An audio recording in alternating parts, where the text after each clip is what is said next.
Réussir ces examens à l'université peut être stressant pour la plupart d'entre nous. Mais ici, je vais te donner les astuces qui, moi, m'ont aidé pour pouvoir réussir mes examens du premier coup.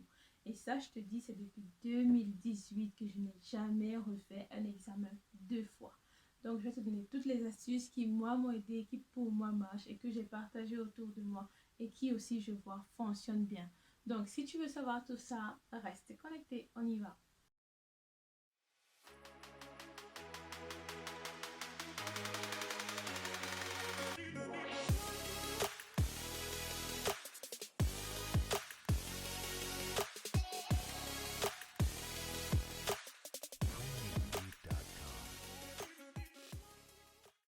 Comme tu as bien pu le comprendre dans l'introduction de cette vidéo, depuis 2018, je n'ai pas eu à refaire un seul examen deux fois.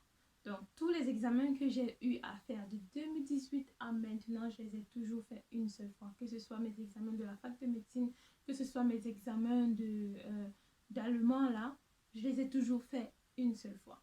Donc, je vais te dire ici comment est-ce que moi je réussis à faire tout ça. Alors, tout premièrement, il faut définir son pourquoi. Pourquoi est-ce que vous avez besoin d'étudier cette matière-là? Pourquoi est-ce que vous avez besoin absolument de réussir vos matières, de réussir à la faculté? Peu importe que ce soit la faculté de médecine ou autre chose, il faut définir le pourquoi, ce qui vous motive vraiment à faire ce que vous avez à faire, à étudier ce que vous avez à étudier. Une fois que ça c'est fait, je peux vous dire que le reste est beaucoup plus facile. Donc vraiment, c'est la base. Si vous n'avez pas cette base-là, le reste, ça ne viendra pas. Donc, pourquoi est-ce que je dis ça? C'est parce qu'une fois que vous savez pourquoi est-ce que vous allez dans cette faculté, pourquoi est-ce que vous avez besoin de finir vos matières, de vous diplômer, je peux vous dire que ce sera comme un moteur direct là, tout le temps vous serez en train de pomper, pomper, pomper. Et vous ne vous rendrez même pas compte que vous aurez déjà fini sans être essoufflé. Alors qu'en fait, quand on n'a pas de motivation, on reste beaucoup, on fait du surplace, on fait du surplace, on ne sait pas pourquoi est-ce qu'on fait les choses, on se dit juste, oh là là, je dois les faire, et puis c'est tout. Mais quand vous savez pourquoi, vous le faites tout naturellement, ça vous vient facilement. Donc, moi, avant 2018, c'était vraiment très rare que je valide mes matières d'un seul coup. Pourquoi? Parce que vraiment, j'étais là. Je savais que, ouais, la médecine, ça me plaît. Mais jusqu'à quel point ça va, je ne savais pas en fait. Parce qu'il y avait d'autres choses à côté qui me plaisaient. Il y avait d'autres choses à côté qui, du coup, me, c'était comme des distractions pour moi en fait et qui me déroutaient donc de cette passion-là que j'avais pour la médecine. Et une fois que j'ai su que vraiment la médecine c'est pour moi, je me suis approprié la chose. Et peu importe qu'il y ait des matières qui me plaisent plus que d'autres, comme par exemple la matière, là, c'était sur la radiologie. Franchement, j'aimais pas. Mais du coup, j'ai trouvé la force de l'aimer et de la faire et je l'ai eu du premier coup. Et en plus, c'était à l'oral et cette matière-là, elle a la physique. La physique, c'est la matière que j'ai toujours détestée depuis le lycée. J'ai toujours détesté cette matière-là.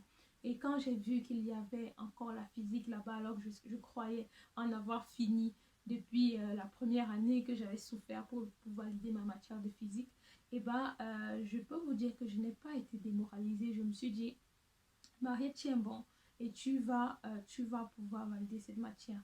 Donc voilà, la motivation, c'est vraiment la clé. C'est votre moteur, c'est ce qui va vous propulser quand vous avez déjà trouvé votre motivation, votre pourquoi. Voilà quoi. Donc, deuxième des choses à faire, qui va toujours dans cette même lancée-là, c'est de planifier vos journées. Je n'ai pas dit la semaine, je n'ai pas dit le mois, j'ai dit vos journées. Vous devez planifier vos 24 heures, savoir exactement ce que vous avez à faire chaque heure de la journée. C'est vraiment primordial. Donc moi, ce que j'avais fait en 2018, quand j'ai vraiment pris conscience de pourquoi est-ce que j'avais besoin de finir la médecine, pourquoi est-ce que j'étais si passionnée, voilà quoi, quand j'ai eu ma vraie motivation. Du coup, je m'étais acheté un carnet en janvier, c'était quand? En janvier 2018 direct, je suis allée m'acheter un carnet qui était du coup tablé sur les 24 heures de la journée. Et comme ça, je pouvais écrire tout mon programme de la journée. Je m'étais assise dans un café, j'ai dit, Marie, tu sais quoi? C'est bon, tu vas te lancer. Donc, j'ai pris mon carnet et je me suis dit, bon, de 8h à 12h, j'étudie telle matière. De 12h à 12h30, je fais la pause et à 12h30, pam, je reprends 12h30, j'étudiais une autre matière comme ça jusqu'à, je crois que c'était jusqu'à 17h.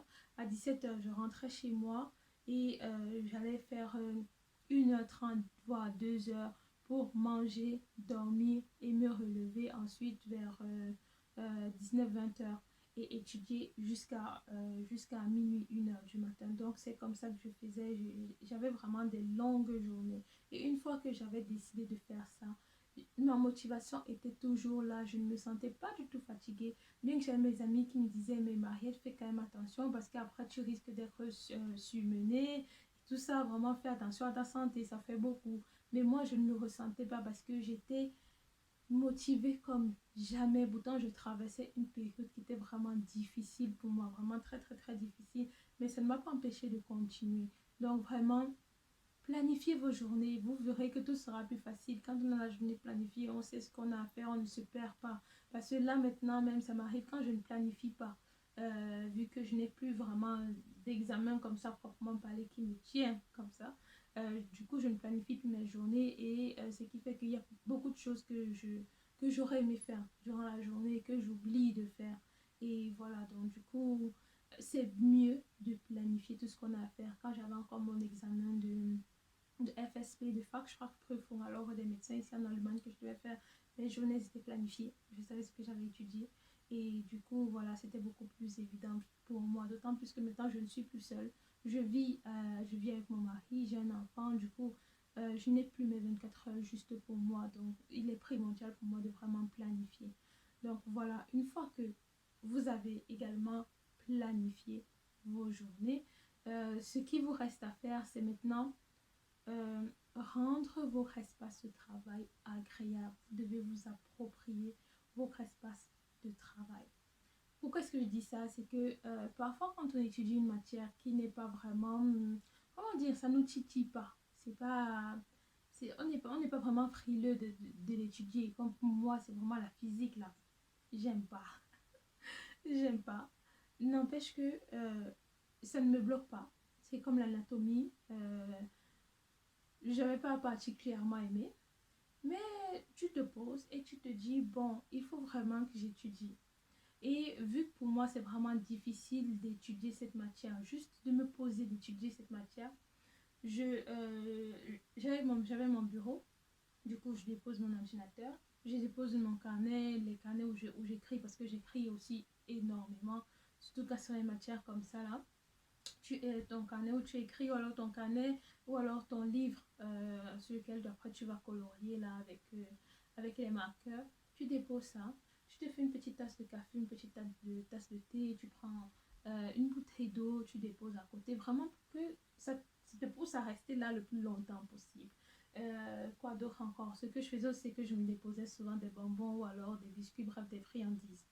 Et ces friandises-là, pour moi, c'était comme des motivations, des petites mini-motivations que j'utilisais pour me motiver, moi, à continuer d'étudier. Donc, quand je finissais d'étudier un chapitre, je m'autorisais un biscuit, pas plus. Un biscuit, du coup, pour continuer à manger ces biscuits-là, il fallait que j'étudie le maximum de chapitres possible. Et comme j'avais déjà planifié aussi mes journées, quand il s'agissait, par exemple, si, par exemple, toute la journée, je devais étudier une seule matière. Si je devais étudier une seule matière, par contre, je me disais peut-être de 8h à 12h, il faut que j'ai étudié tel nombre de chapitres de telle matière. Donc, c'est comme ça que je faisais. Et du coup, ça me motivait toujours à aller plus loin. Parfois, je dépassais même la limite que je m'étais fixée, l'objectif que je m'étais fixé, peut-être d'étudier, je sais pas moi, 5 chapitres en 4 heures de temps. Et ça m'arrivait souvent d'étudier 6 chapitres parce que je voulais manger beaucoup plus de biscuits. Mais quand je dis étudier, c'est vraiment étudier, c'est pas lire pour lire. C'est vraiment lire pour comprendre, se fixer les idées et pouvoir le répéter sans avoir à regarder dans le livre. Donc c'est vraiment ça. C'est ce que moi je faisais. Donc il faut vraiment se mettre dans les conditions qui sont agréables pour nous, qui vont nous pousser toujours à rester là, sur notre poste de travail et faire ce qu'on a à faire. Une quatrième chose, c'est vraiment d'avoir un bon entourage, un entourage qui nous soutient. C'est vraiment primordial. Pourquoi est-ce que je dis ça? C'est que parfois, quand je partais en bibliothèque, même si ce n'est pas un entourage proche, ça peut t'arriver de rencontrer des camarades, des gens comme ça que tu connais vite fait. Et parfois, ils se stoppent pour te parler. Et du coup, toi, comment dire, ça te casse l'ambiance, ça te casse le programme que je t'ai fixé. Parce que parfois, il y en a qui parlent, qui parlent, qui parlent. Ils ne le font pas exprès, mais toi, par contre, ça empiète sur ton programme. Et quand tu sais ce que tu veux, il faut que tu stoppes cet engrenage-là. Donc, moi, pour stopper cet engrenage, j'ai juste arrêté d'aller en bibliothèque. Je me suis dit, c'est bon, je vais arrêter les frais. Je vais étudier de chez moi. Donc, ce que je faisais, c'est que déjà, j'avertissais mon entourage. Donc, ma famille, j'écrivais déjà pour dire vraiment, là, je ne suis pas joignable, j'ai mes examens. Si vous voulez m'écrire, en tout cas, écrivez-moi quand j'aurai le temps. Je vais répondre, mais si je ne réponds pas, c'est pas grave, je suis juste en train d'étudier. Pareil pour mon mari, c'est ce que je disais. En plus, on n'était même pas dans le même pays encore. Donc, mais voilà, on a réussi à gérer ça comme ça. On se téléphonait, je crois, maximum 1 heure de toute la journée. Et cette 1 heure a été dispatchée durant les 24 heures. Moi, ça me permettait vraiment de rester concentrée sur ce que j'avais à faire. Donc ça aussi, c'est vraiment important d'avoir un bon entourage. Quand votre entourage est vraiment toujours là, collé sur vous, c'est bon, éteignez le téléphone, laissez-le dans un armoire et allez faire ce que vous avez à faire. N'allumez pas WhatsApp sur l'ordinateur parce que oui, nous on a WhatsApp sur l'ordinateur et parfois comme ça, quand tu as la notification, et ben, ça te détourne de ce que tu avais à faire. Donc, coupez tout ce qui peut vous détourner de votre objectif. Moi, pour vous dire, pour le coup, j'ai complètement fermé ma chaîne YouTube. Quelque chose qui me passionnait aussi. J'ai fermé ma chaîne YouTube et ça m'a vraiment permis de rester concentrée, vraiment focus sur ce que j'avais à faire et je ne regrette pas aujourd'hui. Maintenant, je suis là, je peux vous parler parce que j'ai beaucoup plus de temps, parce que j'ai enfin accompli ce que j'avais accompli, ce qui me plaisait. Je vais encore continuer à faire d'autres choses qui me plaisent, mais voilà, ce premier step-là, je l'ai franchi et je suis beaucoup plus heureuse. C'est pour ça que voilà, maintenant, je peux vous parler, mais il faut vraiment stopper tout ce qui peut vous déranger. Si votre entourage vous dérange, vous le mettez sur le côté, c'est pas grave, vous allez revenir. De toutes les façons, votre famille restera toujours votre famille. Donc, voilà. Ensuite, une autre chose, c'est vraiment de se dire que quand même, il faut planifier, il faut réviser, commencer à réviser un peu à l'avance. Les choses de dernière minute, là, je m'y connais. Je peux vous dire que c'est quand même assez stressant. Donc, si vous ne voulez pas ressentir ce stress intense-là, commencez déjà à réviser à l'avance. Et même quand vous révisez à l'avance, que ce soit à l'avance ou alors juste quelques semaines avant l'examen, quand je dis quelques semaines, c'est 1 à 2 semaines. Moi, il m'est beaucoup arrivé de commencer à réviser 1 voire maximum 2 semaines avant mon examen. Ce qui m'a vraiment permis de réussir mes examens du premier cours. Et ça, c'est ma dernière astuce. L'astuce qui vaut de l'or, la pépite. C'est vraiment ça qui m'a sorti du noir dans lequel je broyais parce que je mettais beaucoup trop de temps pour étudier une seule matière. C'est-à-dire que ce que je faisais avant 2018, c'est que je prenais une matière comme ça. Tu vas prendre une matière qui a pratiquement, je sais pas moi, 700 pages et 3 volumes de livres. Et tu te dis que bon, tu vas faire une première lecture juste pour savoir de quoi parle l'auteur. Une deuxième lecture pour comprendre un peu où est-ce qu'il va en venir. Une troisième lecture pour te fixer les idées. Et ça, vraiment, ça te perd beaucoup de temps. Parce qu'en plus, toutes les fois où tu reviens sur ces lectures-là, la plupart du temps, tu as déjà oublié ce que tu avais lu en première et deuxième lecture. Donc, ça te fait vraiment du temps que tu as perdu et que tu aurais pu gagner à faire autre chose. Ou alors que tu aurais pu faire cette matière-là plus rapidement et voilà, la réussir. Donc, ma pépite, ma solution ultime, ce qui m'a sorti du brouillard, c'est que direct, quand je prends un livre et que je décide de composer, que je décide de composer et tout, je me dis vraiment ça direct, je commence à réviser à l'oral. Je révise à l'oral et ça m'a permis comme ça de valider des matières de 700 pages avec 3 volumes en 4 jours. 4 jours. Oui, 4 jours.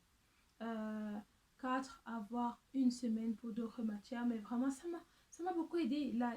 La matière vraiment sur laquelle je ne m'y attendais pas, mais j'ai vraiment réussi à faire ça aussi avec beaucoup de travail, beaucoup de planification, comme je vous ai dit, aussi l'entourage, comme un peu de côté et tout. C'était anatomia pathologica. Je vais vous écrire ça ici en français, je ne saurais pas comment le dire. Anatomie pathologique, je crois. Ceux qui font médecine, vous savez que vraiment c'est une matière énorme, vraiment. C'est encore plus gros que la pharmacologie, donc vraiment, wow, pour moi c'était même plus gros encore que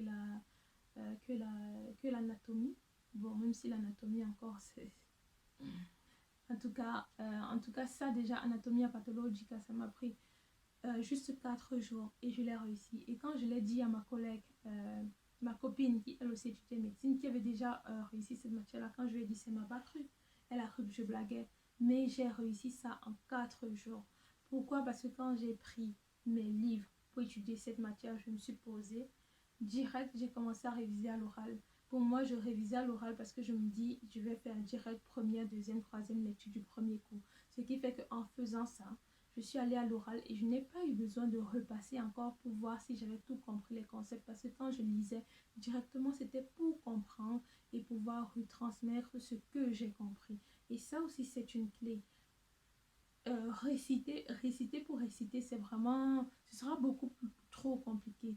La meilleure chose à faire, c'est de comprendre et de le retranscrire en vos propres mots. Encore que moi, j'étudie dans une autre langue, du coup, c'est aussi beaucoup plus facile pour moi de retranscrire ça en des termes de cette langue-là, mais que moi, je comprends, qui seront beaucoup plus faciles pour moi de comprendre. Non, en fait, c'est ça. Révisez directement à l'oral. Ne perdez pas le temps à vous dire que vous allez faire les fiches, parce que c'est ce que j'ai fait durant des années. Tu vas faire des fiches, ensuite tu vas revenir lire tes fiches, et ensuite il faut encore que tu comprennes tes fiches, et si tu les perds, eh ben, tu vas devoir recommencer le travail à zéro. Moi, je ne faisais pas de fiches. J'achetais mes manuels, je prenais mes marqueurs et direct, je commençais à colorier. S'il y avait des choses à noter, j'avais mes petits... il y a souvent les petits blocs-notes là avec des cols à l'arrière. Du coup, j'écrivais dessus et je collais sur la partie que je trouvais vraiment importante pour moi. Donc ça, je faisais, c'est vraiment allé pour moi très vite. C'est de cette façon-là que j'ai réussi à valider 14 matières en 9 mois. 14 matières de la faculté de médecine en 9 mois, en révisant directement à l'oral. Pas besoin de faire des notes. Pas besoin de, je ne sais pas moi, faire une première, deuxième, voire troisième lecture, ce que je faisais avant et que je me disais, oh là là, ça c'est la révolution, alors que ça en fait c'est une perte de temps. Donc, ça, ce sont en fait mes astuces ultimes pour pouvoir réussir ces matières du premier cours en fournissant le moins d'efforts possible. Comme je vous ai dit, vous révisez, vous lisez une seule fois, une seule lecture et vous allez réussir vos matières. Donc voilà, après si vous avez d'autres questions, vous pouvez me les poser en commentaire. Si vous avez des suggestions de vidéos, vous pouvez également mettre ça en commentaire. Et si vous avez aimé la vidéo, n'hésitez pas à la liker, à partager avec votre entourage. En tout cas, ça me fait énormément plaisir de voir que voilà, ce que je fais peut aider d'autres personnes, que ça vous plaît. Ça me motive à faire encore beaucoup plus de contenu. Et puis, n'oubliez pas de vous abonner à ma chaîne, bien sûr. Abonnez-vous à ma chaîne. Donc voilà, c'est tout ce que j'avais à partager aujourd'hui dans cette vidéo. J'espère qu'elle vous aura plu. Et puis, je vous dis à très bientôt sur ma chaîne YouTube. Moi.